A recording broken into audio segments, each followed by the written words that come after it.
24 घंटे केजरीवाल जी को 24/7 देखकर आप कह रहे हैं पीएम, पीएमओ, एलजी ऑफिस सब लोग देख रहे हैं, तो उनको देखकर हासिल क्या हो जाएगा? कैसे यातना दे देंगे देख देख कर? आपने देखा नहीं था कि किस तरीके से मनगढ़ंत खबरें सत्येंद्र जैन का किसी कैदी का वीडियो बाहर आ सकता है क्या? आप बताइए मुझे। जेल के नियमों के मुताबिक सत्येंद्र जैन का वीडियो बाहर करके जिस आदमी का 36 किलो वजन कम हो गया, क्या क्या प्रचारित किया गया, क्या क्या चलाया गया। तो इसलिए मैं कह रहा हूं कि आज जो कुछ भी अरविंद केजरीवाल के साथ हो रहा है, पहले तो एक झूठा मुकदमा उनके खिलाफ तैयार किया जाता है, जिस मुकदमे का न सिर है न पांव है। ईडी सीबीआई के 456 गवाह हैं। 456 गवाहों में से मात्र 4 लोगों ने अरविंद केजरीवाल का नाम लिया। नाम किन परिस्थितियों में लिया? मंगुट्टा रेड्डी, राघव रेड्डी 10 बयान देते हैं, पहले के 8 बयानों में केजरीवाल का नाम नहीं, उसको ईडी छिपा लेती है। अंतिम के 2 बयानों में केजरीवाल का नाम, उसके बाद उनको बेल मिल जाती है। 12 बयान शरद रेड्डी के, 10 बयान में केजरीवाल का नाम नहीं लेते, अंतिम 2 बयान में केजरीवाल का नाम लेते हैं, उसके बाद उनको बेल मिल जाती है। ये तो चल रहा है, खुलेआम दिख रहा है। लेकिन संजय जी, ये गहरी साजिश कोर्ट है। ने आपको बेल दी और अगर उन्हें मुनासिब लगेगा तो वो केजरीवाल जी को भी देंगे। जाहिर सी बात है, तर्क आपके भी सुन रहे होंगे। हाँ बिल्कुल। पीएमएलए के मामले में कोर्ट की दिक्कतों को आप समझिए। ये पीएमएलए का कानून ऐसा है जिसमें कानूनी जटिलताओं के कारण बेल मिलने में विलंब होता है। सुप्रीम कोर्ट तक जाना पड़ता है आपको कई बार, तो इसलिए ये विलंब हो रहा है। बाकी अगर आप देखेंगे तो इस मामले में कुछ नहीं है। 20,000 डॉक्यूमेंट ईडी ने अनरिलाइड अपॉन डॉक्यूमेंट में रखा है। क्यों रखा है भाई?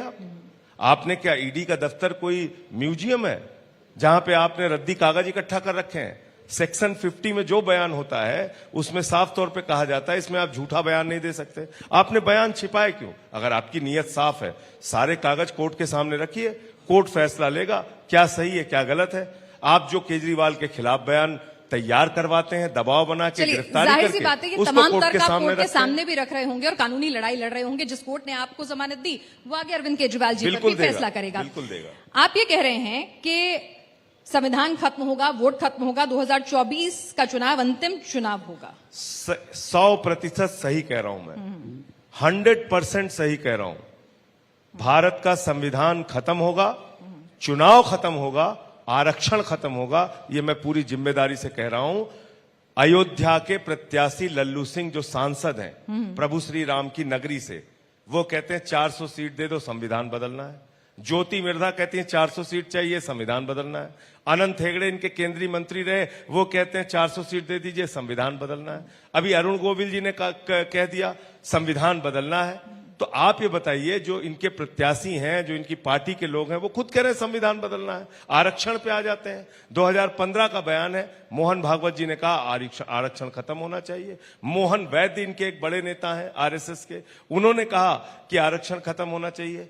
चुनाव खत्म होने की बात पे आ जाते हैं। चंडीगढ़ में जो कुछ हुआ पूरे देश के सामने है। वोट हमको मिला, वोट काट के बीजेपी को जिता दिया गया। और जो कुछ अभी सूरत में हुआ वो शुरुआत है।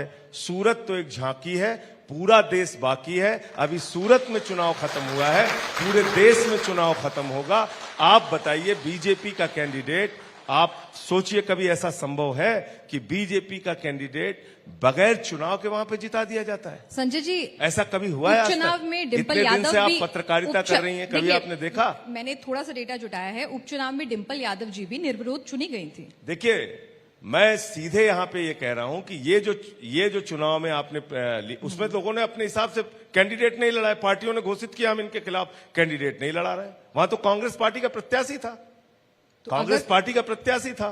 तो इलेक्शन कमीशन को उसमें कुछ फ्लॉज दिखी तभी उन्होंने करा, यानी कि वो भी निष्पक्ष नहीं है। नहीं, चुनाव आयोग को, अब कि चुनाव आयोग पे बोलूंगा तो फिर बात ज्यादा विवादित हो जाएगी। चुनाव